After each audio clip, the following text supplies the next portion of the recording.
Akşamınız hayırlı, hormatly dinleyijiler. Sapar ağa, hoş geldiniz. Salam Kemine. İyileşler salam. O Buyur Kemine. Sapar ağa, oğlunuzu yine yakıpsınız. Göreli bugün O näme? neme siklon yeni de geldi. Bir yaz çıkacak yalağım etti. O büyük kış katı neme kadaplı geldi. 30'a yetti minus 30. Ken bolyan yerler değil berler olun. Onlarla. Ondan kovuşadı. Bilimde çenli kar yağdı. Yeremeyen bir kovuşan yalak etti. Yine de soğuk çuvat. Minus 20, 18. Hmm. O O Diyalak çopun için neme kemiğine. çäräni odun yapmakta diýäňiz mi? Ha diyeme hem soğuğum değil. Onu da neme biraz yan dursa o da. Düşünükli. Elektrikler katı kımmatlaptır. O neme soğuk kolonuna kımmatlayan eken neme hatta şeyler. Hmm. Ondan. Baha Hem keyifli oluyor kemiğine. o, yanlış düşünmesinler de. Verecek ot yakıp çıkýanys. Aa, Ha yakacak bu topar adamını yakacak şu adam diyendirler oğlum. O da var. onda Sapar ağa biz o gurrumuza geçeli. Gurrumuz. Hani. Ee, Indi şu wagt o meclis dowam edip dur. Gurucu meclisin ýygnanşyklary hepde o bir gün Hı o jemlendiýä. Şu ceza hukugy barada gurrun gidýär-de. hı. O soň bu konstitusiýany o dikelmegine ýa-da bar bolmagyna päsgel berip gelýän, ýa 32 ýyldan bäri päsgel berip gelýän bir guramaçylykly terror toparyna nähil ceza berilmeli diýilen sorag çykýar-da şu nemelerden. E, Hı. Meclis azalarynyň ama o bir ikisiniň demesine o gelipdir şeýle düşünje ýa-da gurrun eden wagtymyz çykyberýär-de. Hı hı. Şeýlerek o ýagdaý bar. O bularyň o cezasyny näme görä keskitlemeli diýilen düşünje de bar. Ýa-da bular ine şunuň ýaly Türkmenistanda konstitusiýanyň bolmagynyň öňüne alyp geldiler. Bunyň jezasy näme bolmaly? Diýip bir ullakan giňiş, gaty giňiş ýöne bunyň neresinden gurrun etse edip bilersiz. Hı. Şeýlerek bir ýagdaý öňümizde. Bor kemiğine. Bunun niyetinden başlatan bereketli o diyelim. Niye mi? Türkmenistan'la yani konstitusiya kağıdı yüzünde var o. Yönelim için işler yok değilim doğru o. Cevap böldük o. Onu araştırdık, memettik, fikirlendik. O. Onun bir zat orta çıkıyor. Konstitusiya var yerine konstitusyon süt bolyan ekeni hem de devletlerde de şeyle Türkiye'de de vardır. O anayasa mahkemesi şeyler. Hawa. O, hem de devletlerde konstitusyon işleyen yerine konstitusyon süt vardır. Konstitusyon sütün vazifesine ya borcuna konstitusyon işleyişini kontrol etmek. Şoň kepil şol onuň kim bozýan bolsa o karar çıkaryp bozýandy neme edip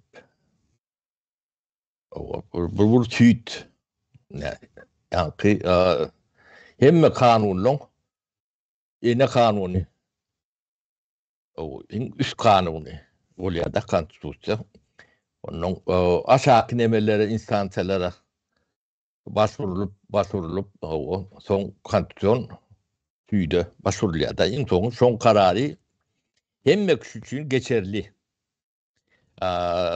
Devlet başı bolsun, O prezidenti bolsun, tüýdi bolsun, gaty bolsun, polisi bolsun, näme bolanda da konstitusiýon suwduň karary hemme üçin geçerli. Onu ýa-ni ýok bolmandyr diýip şikayet etjek ýerinem ýok. Indi şu konstitusiýon suwd Türkmenistanda näme üçin ýok? On funksiýasyny kim ýerine ýetirmeli? On funksiýasyny birini bermem bolanokda. Bu näme aňlady ýa bu? Türkmenistanda konstitusiýany işletjek bolup kabul edilmediğini anlatıyor. Yani halkı büyümemek için, ağırlamak için ya da bağ lidermek için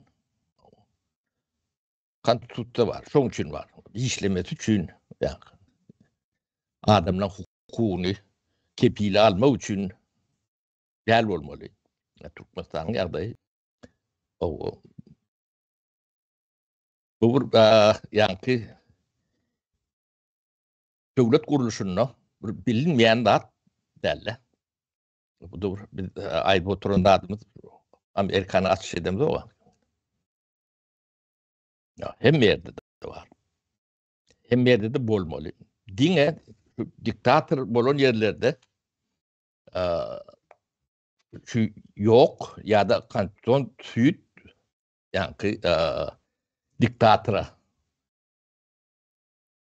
değişliği ya da şon nemetinde oluyor da Hizmetinde. Yönü kanton tut karaşlı olmalı. Karaşlı olmalı.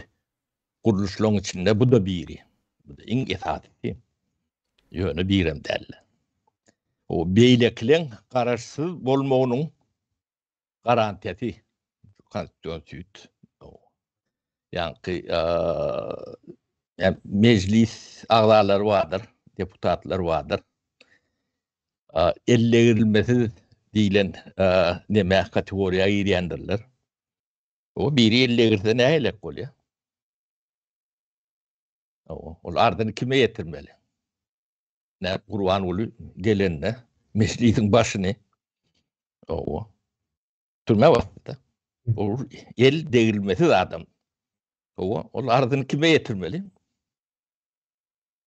Bu da al basın deyip basıptırlar. O adam nira yüz tutmalı yani. O Irak yüz tutmalı misal için.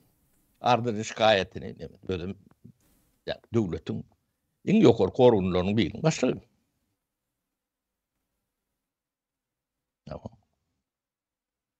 Yani onun günahı ne? Onun ne günahı? Bizde ne için konstitusiyon yok. Dimenliği. Yani devlet kuruluşu doğru kurulmasa o devletin hiçbir zat işlet bile yok. Sondan adamdan havari yok da.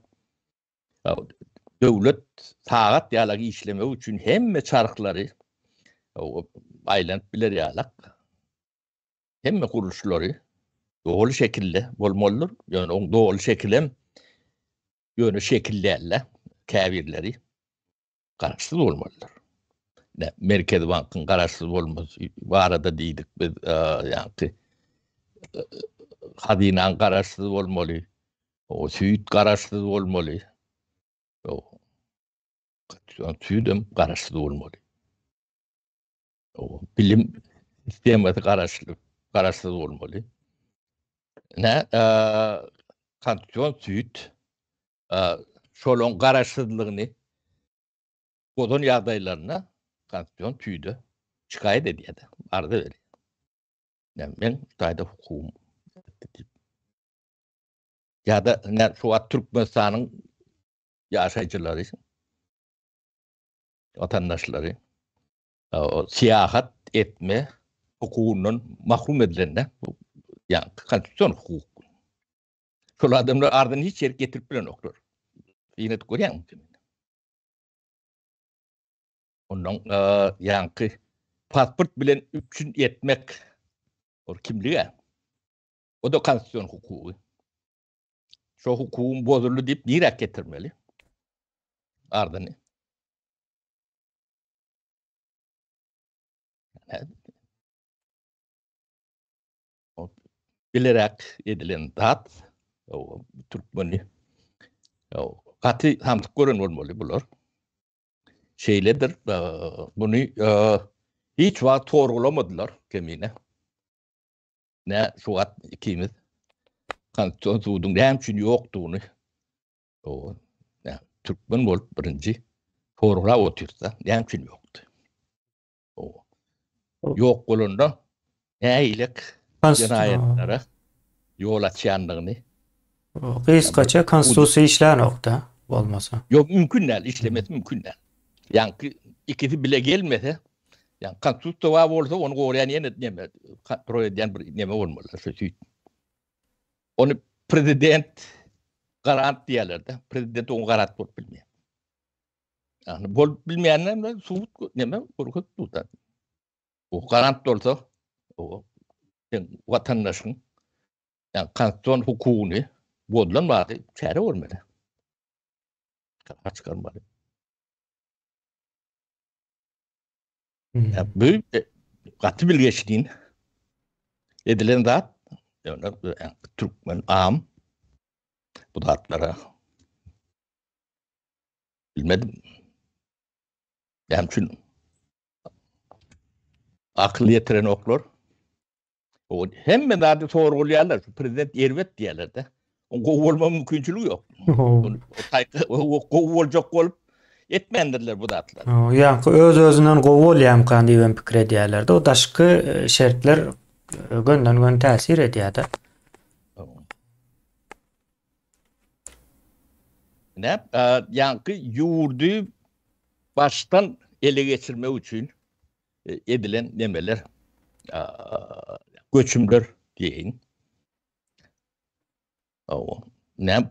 Şuna kimler neyle formada katlaşan oldular. Ne Türkmen halkının önüne bu ne nemeleri soruldu. Son çiğnemler prezident Taylor değerler. O yani kanun nedir? O bir için var, beylik için yok. O bir için işleyen, beylik için işlen yok. O ne ehli yani hukuk bilen bağlanışıklı katları vardır devletin. Hem beceti şun aşağına edilik kalıyor. Yani bir torun aşağına. Şu datlara düşünmen hukuk tüvürünü görünmeli adamlar derler.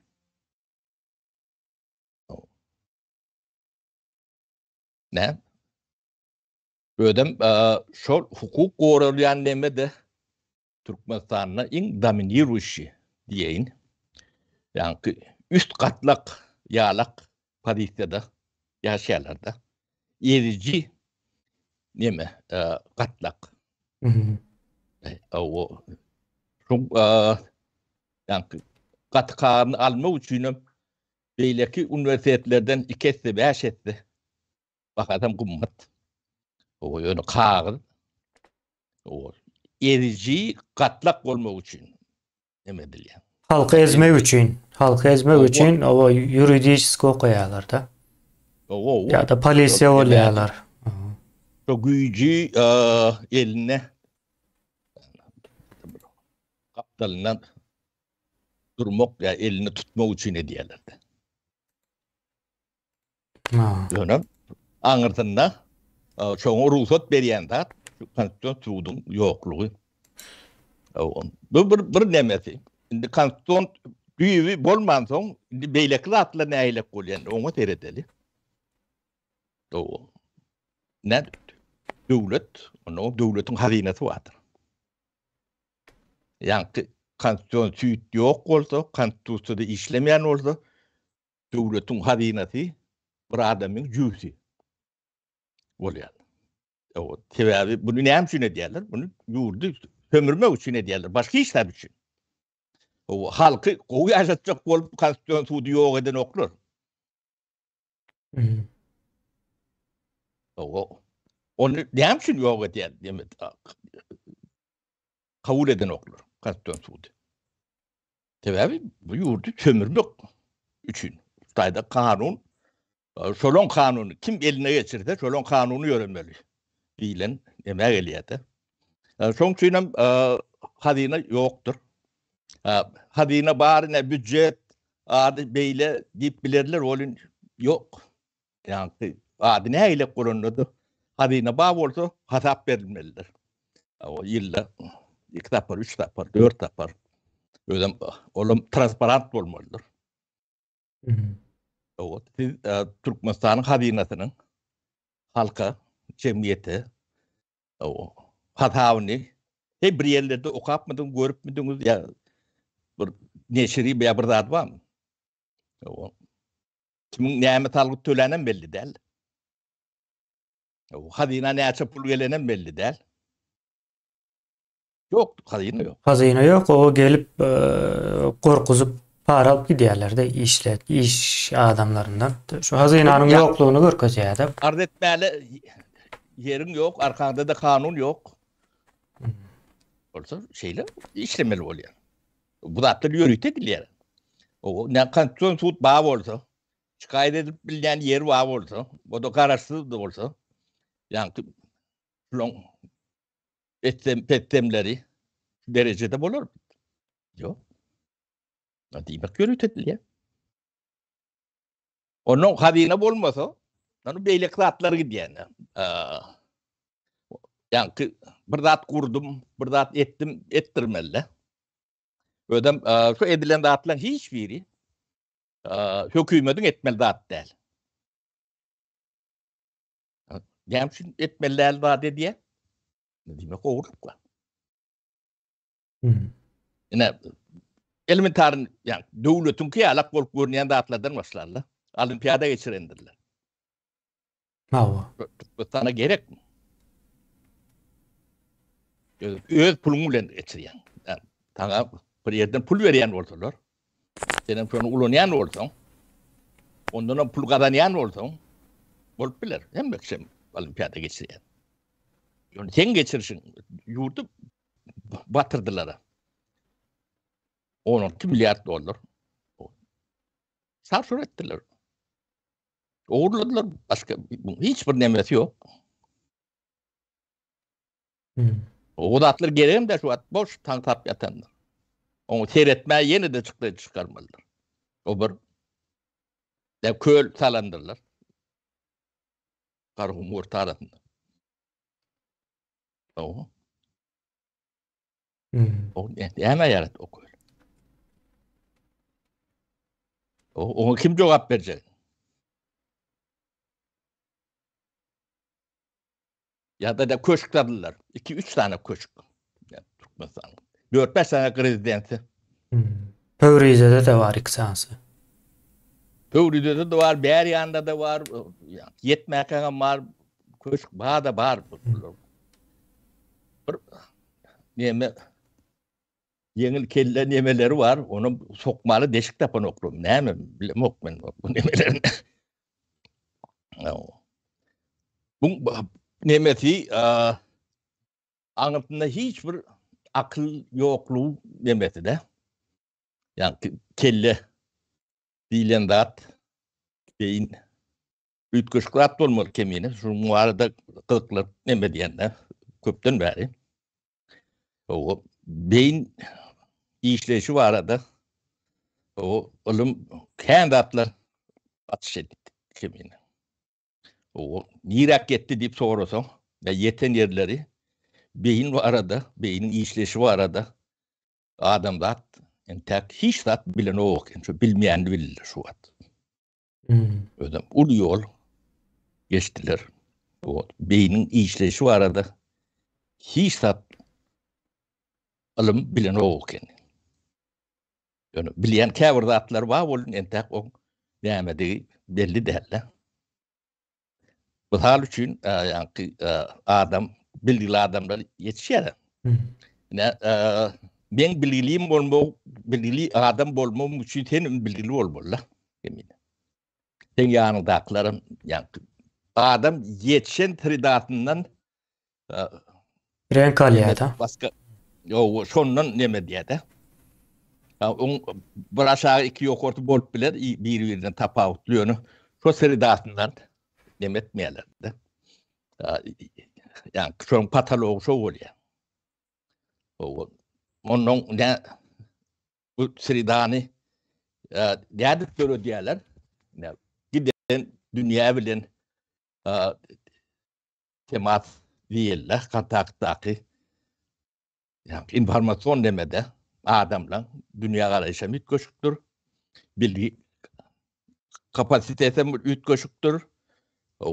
Hünerlerim mütkoşuktur. Hat yokorudur. Yönü gidecek izalirun ovocuktu. Yani kasavan emetine şehirdekinden mütkoşuktur. Şehirde biraz nemerektir. Ne bu da atla şey dip yetişiyor adamlar. Şimdi Türkmenistan'a veredeli. Yani şu an Türkmenistan ovo yani kasaba mentaliteti bilen yürüdülüyor. Ben onu son tuğutnamalarını orkut bilen ayıp bilen. O ödem Türkmenistan yani ahal hatem mete şu anda bağvarak diyelim. Yon kıtacak diye. İklem kasaba o oğulları intelektüel potansiyelim sonunun yukarı değil, bolması mümkün değil. İnni şol adamlar devlet dolanıyor. O emet bilen. O bu ne hilekli atlara getiriyenli ben düşündürüp vereyim nedir? Yani Türkmenistan'da demir yolları vardır. Türkmenistan teritoriyasına bilen 448 bin kvadrat Orta kilometre. tam çöl. 92 93 paratendi çöl orta arada dur. Şimdi yerleşim yer çok taş doğru. O taş doğru'nu demir yol vardı. Yani öyle bir yol. Tavet doğru. Yani şu atkı doğurdu. O yani taşıma nemen, taşıyıcı nemelen, yani deniz nemetinden sonra in ardani demiyorlar.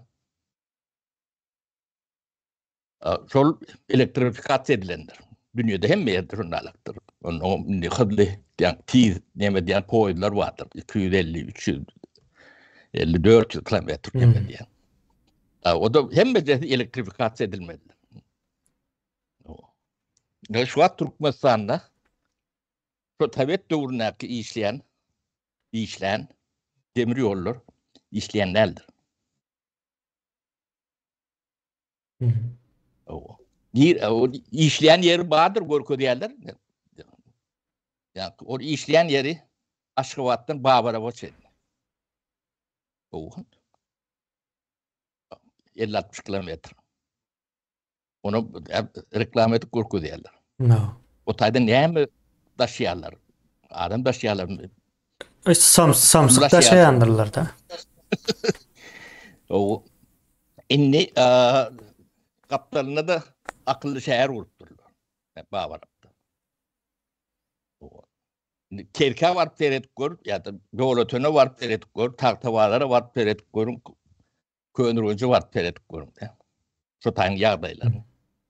Onun şu akıllı şehri demedim. Birbirine hiç benziyor mi?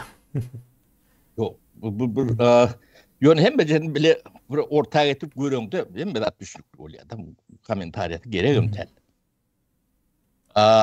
Ne yani o mentalitetinin baştabı, kredi baştabı sonuna alak. Yani Bağvarap bilen Aşkabat'ın aratı neçe kilometre? 50 kilometrem değil lan. 45, 40 sonuna kilometre olmalı. Kolu kara yani elektrik yemen, poy nemetin demir yolları elektrifize ettirler. O kalın yerini işletiyor. Önkü yürüyen demirlerim yok. Patok. Bereket. Yani Kıratna olduktan Taşkent'te var ya. Poy var. Taşkent matku var. Parom bilen bu tarafı geçip gidiyordu Azerbaycan'ın üstüne. O yük kabarot vardı. Milyonlar İran'dan ileri yüküm gidiyordu. O andan ileri mi gidiyor? Bugün ondan hava 4-5 esse gowy bolmaly. Şertler O diyor şonu talap ediyor. Suat dinip Bavarap bilen Suat'ın arasında ne mi var? Ne bulun ehli yani düşünüş nemesi yani şol ovo nemesi yalak deme yönep hükümet düýden kuruluşlar var da onun düşüncesi şular yalak edil yankı şol Demirioğlu böylece düşünüp bilişleri yalak kreşnemeleri o demeden onu düşünüp beri ne şular 30 yıllap bilim oku nemetini yere toktular da. O cemiyet cahilleşti. Bilgisiz gatlaklar giden demeyen aldılar da. İnni cemiyet bilgisiz olup olur bilgili olup bilen okulur da. Ne sen hisat bilmesen benim hisat bilmelilerle. Düşen yankı bilgisiz cemiyetin içinde bilgili hükümet döret bilen o. Mümkün ne? Tevigatın kanunu oyuncu mümkün ne? O demek ki önümüzde ne var? Önümüzde tereddüt görüm. Kapkaranqylyk var. O. Düzelir diğeri alak umut. Adam oyun noktada. Bular ehli yani cemiyeti öz bağırıp yani kasaba nemetine indirdiler de. O diktatörün yemeleri hem meclisinin mendeşirektir. Çok derecesine bat durmalı. Onun yukarı volt bilen okta. Bunun derecesi ne? O yemeti. Kasaba ne? Sapara onu aýtdyňyz da bir zat aklyma geldi. Indi akylly şäher diýdiňiz. Buna öň akylly şäher diýip o tanatdylar, soň arkadagy diýdiler taýatyna. Ýöne munyň yerleşýän ýerine seresen, edil üstünde Bawarap. Olam aşakda buna bu aşakky Bawarap diýmeli. O gorjok diýilýär da, Bawaranyň ýani köçen bu ýüzündäki ogo ýana şu. Şu Bawarap bolýar da şu. Ýani muňa o Bawarap diýmeli. Başga nemesi ýok. O akylly şäherem däl, ol arkadam däl. Diyemem, bu zatlar diyem şunu aydiyat kebine. Türkmenistan'ın geleceğinin yoktuğunu, Türkmen cemiyeti, devleti şunun elinden almasa, yani bu cemiyet bolup bilen nokta. Yani şular yalak cahillan elinden düşünüp yurdu alıp bilmese bu milleti millet demeýärler kemine. Millet dälligini suud edýär da. Onun indi onun kiçeldip demedeli ne ahal diýär. Ne ahal ilat vardır. Şu ahalyň ilaty şulun elinden hükümeti almasa ahallam bolup bilýänlerdirler. Onun teke geleli teke deyip Türkmenistan'ın köp böyle bir tiret vardır teke deyip.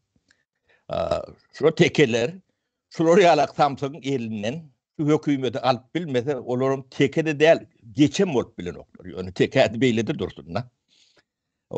Ne bunun gidiyen yeri görüntü da. Şuna düşünmeyen olsan sen teke olun näme, geçi olun näme, ahallı olun näme, başka yer olun näme. De Türkmen olup bilen ok. Ne Suat, ne şulun nemetinden beren diýerlerinden Türkmen özüne Türkmen diýmäli utanýardy. Men Aşgabatly diýmäli utanýanlar bu eken, özüm Aşgabat sözüni eşitemde diýe ýüregim bulanýar diýen adamlar bardy. Şu taýdan terk etmäli. Nämesin tatyp taşyna çykmagy adamlar. Çarjaba göçüp ýörekenler Aşgabatyň yerli halky. Şu taýdan bezar bolup. yaşar yalak Hı. de. Yo buları yalak dibiliydim içinde yaşap bu kemine. Hı. Hakiki samsıklık diye. Çok derecede düşmeli. Hı. Tamam. Senden kurban gülün derecesine düşüp yaşap bilir mi? Ne edip bilecekler? Aydım. Aa. Yo aydan kendir volun yönü. Aydım ama aytmalı Vallahi. hukman. Aa. Bir görsen aydımçı, bir görsen hacı, bir görsen imam, bir görsen kuruluşukçu, bir görsen lider. Bunun hem besem çare Aa. keminin şurada atlan hem becerin tuğut namat ne Hı hı. gelende. Çare. O çare diyen zat ne için var? O maksadı ne mi Hı hı. veriyen, getiriyen peydası ne mi, delili ne mi? Sonra ne bedeli ünsün Hı çekeli hı. halkımızın. O. Ne taşınla taşarı yurdu görmedik diyen Türkmen katı azdır. O çare geçirilen yeri görmedik. Çare Irak'ta dursun, parat geçiren oklarda, misal için Amerika, Kanada. Ne Aa. çaresilikten geçirilen. Hmm. Dine sonundan geçirilendir. Çaresiz volun sonlar. Başka hiç tat yok da. Hmm. O başka ne mi geçirip bilecekler? O hakikatin Bir yanına zat var, o eltmeli değil. bir zat var demesini, imajını verme için Hmm. o çareyle makta dine sonundan başka hiç tat çaren peyda getirip bilecek nimeti yok. Yo, dine ziyan Çaresizlikten, çıktacı, başka bir zat nemesi yok. o çaresizlikten ne bileyim tatlı. O körül diye de adamlar sapara şu çare bilen bağlanışıklı yine cemaatler var da, dini cemaatler bu esasen İslami dini cemaatlerin nemesinde has dinden yayranda şu içine giren vakti çağlar boş koymayalar. O ibadet bu ibadet on etmeler bunu etmeler eyle beyle deyip son buların vakti almaya ya da diyorlar. Şeydi bir 5-6 yılını geçirip bilseler sonuç olarak okuyupsız Diye. okuyupsız köp halatda da yani hakikati doğrudan edip bilmeyen bir neme öğrüyorlar. Sebep buların vaktini bolur olmaz yani çare deydi ha. Yani çare ayırsan çare sana hiç zat kazandıran yok. Sen kazanmalı Zaten dövründe o dinden geliyor tabii. hova şeyle misal için inen namazı sonra yağlarda namazın demesine hikayesini sapara namazın yine şu çarelerden biri ayıp veren kıyıska yani bu bunun teması o da böyle ne şeyle bir zat var namaz aslında o 100 vakitte Peygamber gidip yalvaranmış 5 gezek gidip yalvaranmış 5'e düşürüptür de şey edip 100 vakit diyen var 50 vakit diyen var yani şeyle hikayeler rivayetler türlü yani şu diye şu 5'e getirdik şuna o razı olmasanız o olmasa da 50-100 vakit namaz okuyatınız deyip şey edip neme diyorlar da beriyerler sonra kail olup şükür edip 5 vakit namaz okumalı. Indi bu namaz bir adamın bir günkü ömründen 5-6 saatini alıyor. O 5-6 saatini alıyor. Minimum hasabı diyende. Arap İmperiyası bu Arap İmperiyasına namaz Farslardan geçiyor birinciden. O namaz ibadeti Farslarda vardır. Yani Zerdüştlükte vardır. Otparazlıkta vardır. Yani Mervan deyip bir nemesi vardır. Bunların ilkinci halifası. Olam o Arap değil, o Fars bolma, katı ihtimal deyip o üstünde tartışıyorlardı. Sen Mervan deyilen adın özü Arapça değil.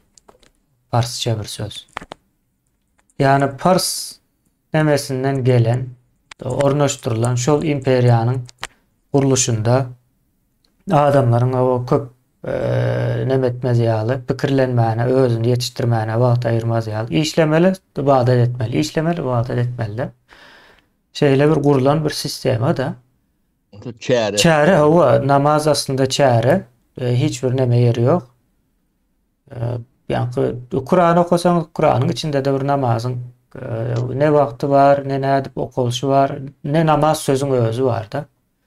Bu Deme zatlarım yok. kemiğine. Bunu oka versen bu zatlar orta çıkıyor. Hmm. Arap olmasa Müslüman ort bolan ok. Araplaşmasam. Hmm. Araplaşmasa Müslüman ort bolan ok. Hmm. Bugün bolman. No. O şeyle. Bu Türkmenistan'daki neme de şoňa benzeýär. Yani bu No. Rusların aktiv merpiriyat diýen nemesi.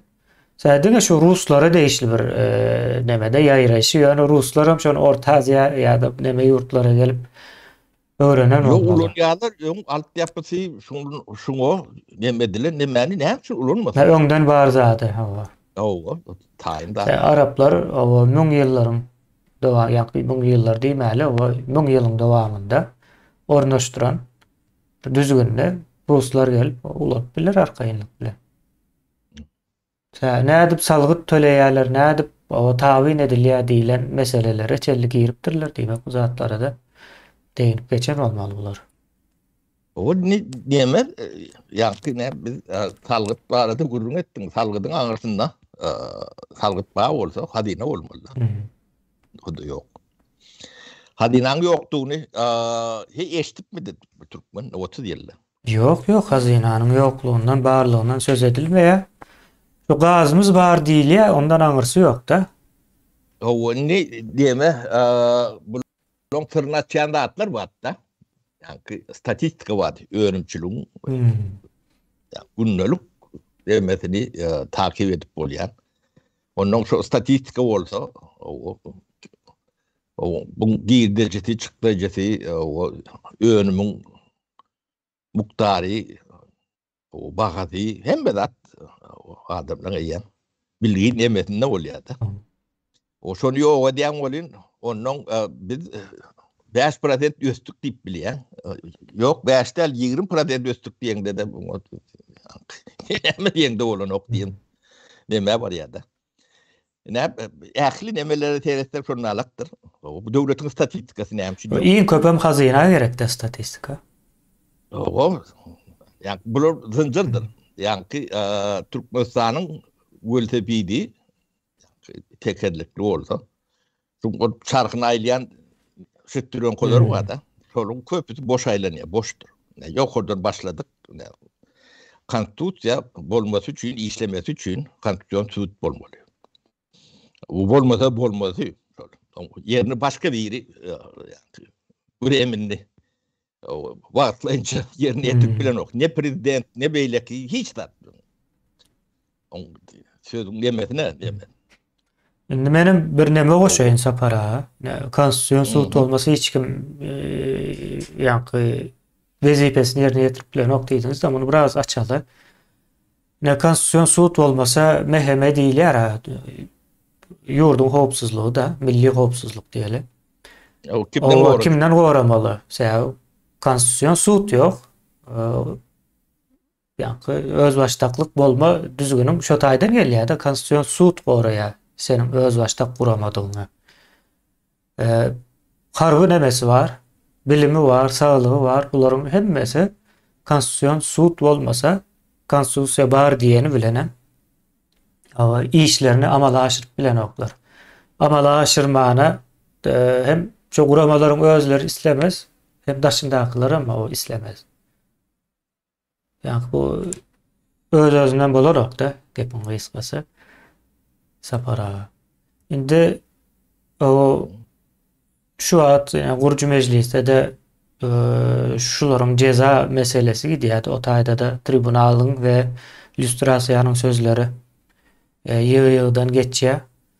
Indi biz tribunal boljak bolsa sapara bu konstitüsiýon tribunal bolmaly da. O doğrusu şu.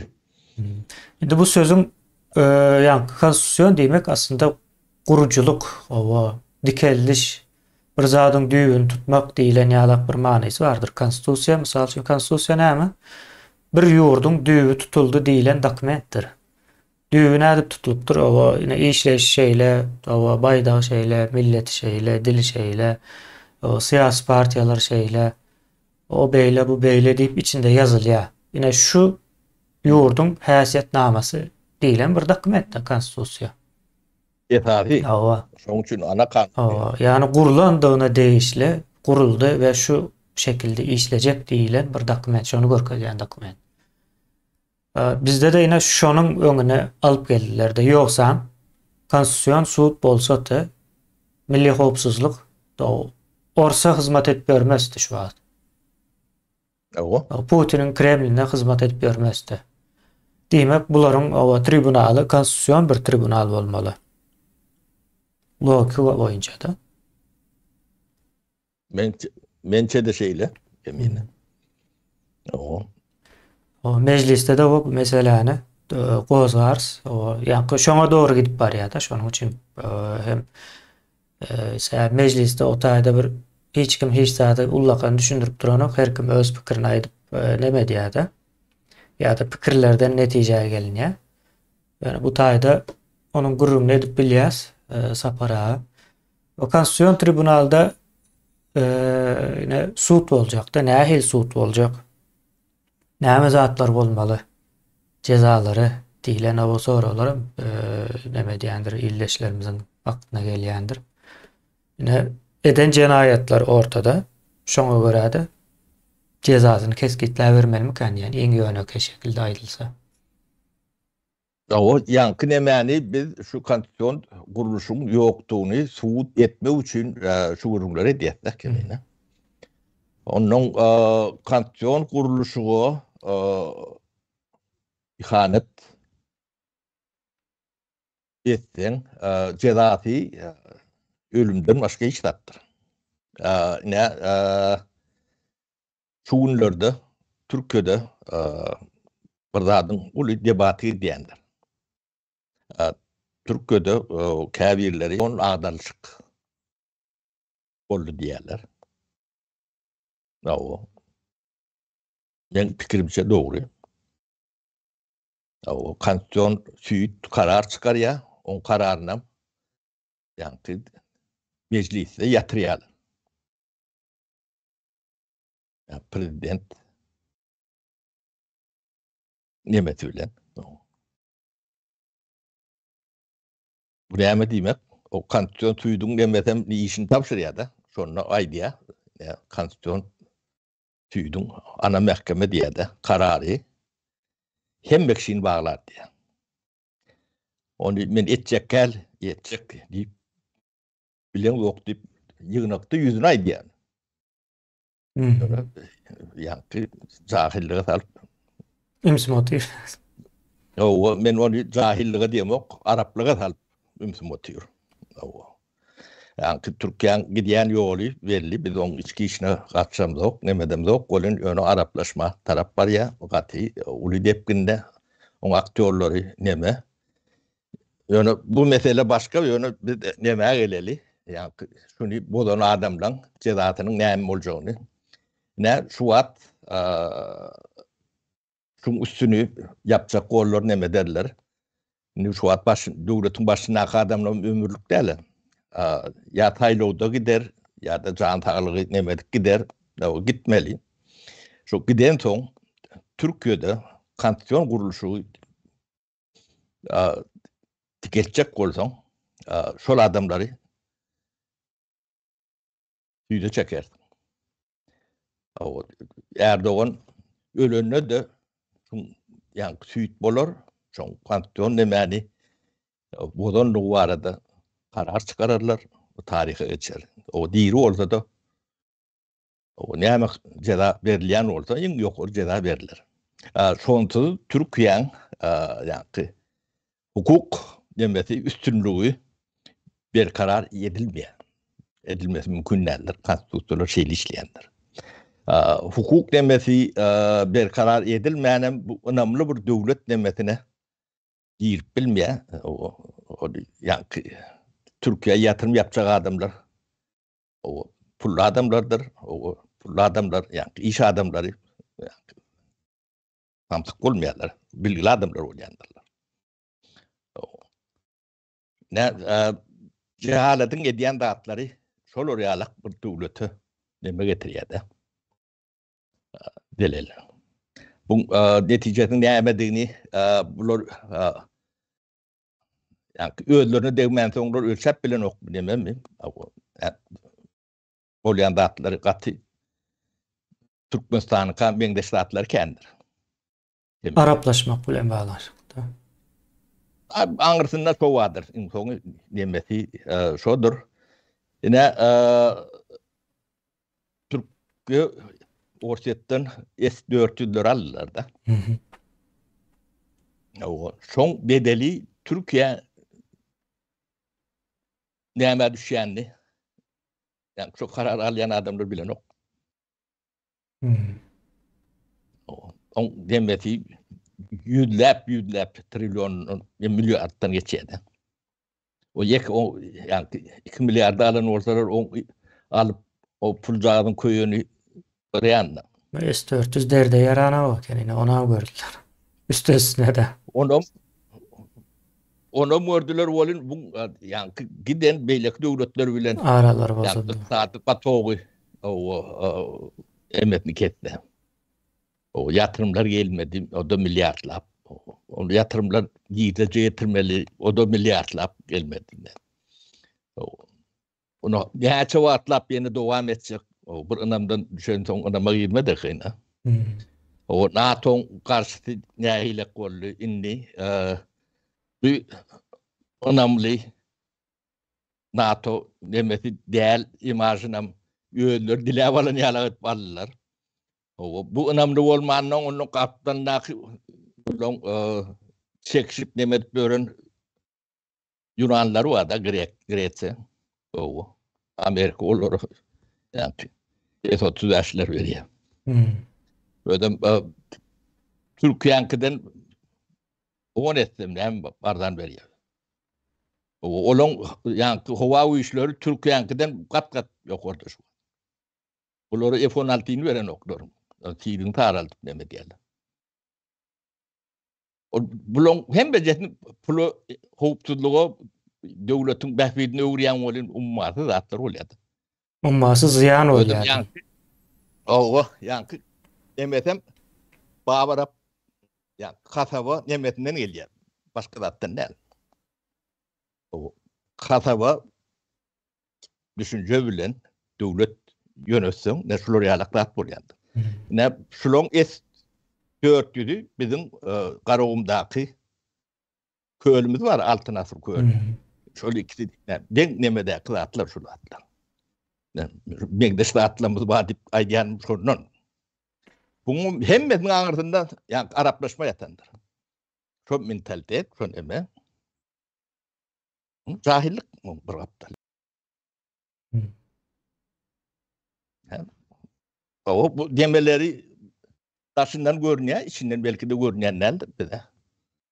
S-400 tözü çıkanını bunu nämişläp be bunun için wakly zada düşünýän neme ýok kan şeyle. Neme berdik de.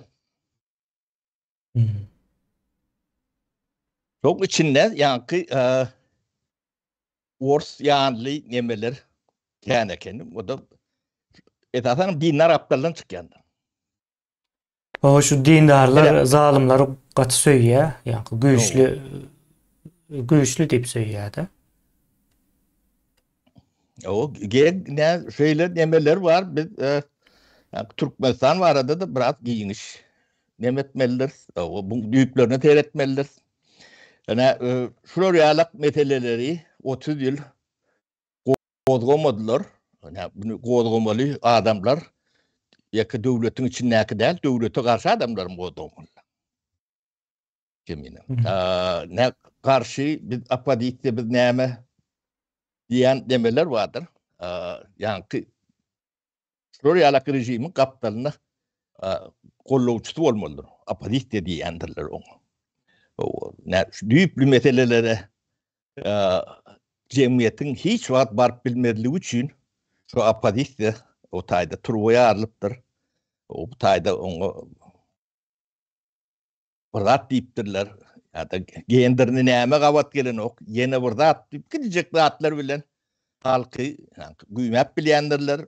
Ondan şu owul oglun ýa Berdimuhammedow Erbet diýendirler. Ýok, sistema gurulmadyk sistema gowy ýeri bolmagy mümkinçiligi ýok. Sen konstitusiýaň işlemejegini garanti alypdyrlar da. Ondan sen başga zanyň gurulmagy nedeniň bilen o düzelip bilmeýär. Net diyor. O ne şu işlemeyenim görünüp dur. Ödüm 10 milyar adamlar türmelerde çürüdüler. Şu işlemeyen konstitusiya deme kanunu talgılanıp ediliyor ona. Bu da çeyreye alıp burada. Şöyle adamlar boşadılmalı. Sebebi sizin yani büyüğünün yemeğini de yanlış. Bıstımırlağınız başı bu devlet kurulmadık. Yani, kurulanım olsa dine sömürme için kurulan sömür görülen yerde halkın adamın değeri bakatı bolyan değildir. O çok çiğnemden sürünüp görse neticede katı ortadadır. Siz şu zatlara üns vermeyene bunu düzeltecek manası da yoktur. Sebebi demek yanlışlıktan bilen yoktur. Şunun için. Ya da bilsen de bilmediktir yani rol yani. Tapağı yok. O bilmedik bile desendir. Yani bana şunun şeylere ağırak gurrun ettim kemiğine. O saparamını şu taýda nokadyn oýup bilers. Has başga yerlere gitmesin. O duruldu da şu taýda. Türkmenistan ýa-ni Konstitusiýon tribunal ýa-ni guruji tribunal edilmese ýurt gurulanok ýa-da şu wagtky gurulmadyk ýagdaýyndan gurulan ýagdaýyna da geçişi amala aşyryp bilenokda. Şeylerek bir nemede dur şunu edil şunun ýagdaýyp amala aşyryp bililse Türkmenistan hakyky manyda düzelip gidýär. Ýa-da düzelip diýänim öz-özünden däl, şu işleri edilendigi üçin. Ya düzeltme yani Türkmenistan bir ullukan bir deme değil. Öňüm aýdyp ýörün. Yani Türkiýe Kadıköy'nün ullal adam tan boýunça. Pekin'in bir köçesi ýalyp bunu yani gurjak edip bolýar da. Yeter ki yani akıl bolsun. Bilgi. Katava nemeti bilen yani owa mentaliteti bilen ya gödetişi bilen bu zatlar çözülmesi mümkün değildir. Onu şeyle bolan ýagdaýynda ne şu wagt dowam etse yani demir ýoluňuz 2-3 kilometr bolsa 60 kilometr ýol ýörer. Şu taýdan ýukdaşar. O Babarat bilen Aşgabatyň arasynda. Ona dünýä görkezýärsiňiz ne biziň ne Floriýalak boýalan poýdam göbererler 50-60 kilometre. Ne bar zadyňdan şoňa beňdeş bolar. Ha, kemine. Men aýdyp biljek zatlam şu. Bolýa, onda sapara şu taýda jemläp bilersiz. Bolýa, sag bolun, saglykda görüşelim. Sag bolun, iýleşler.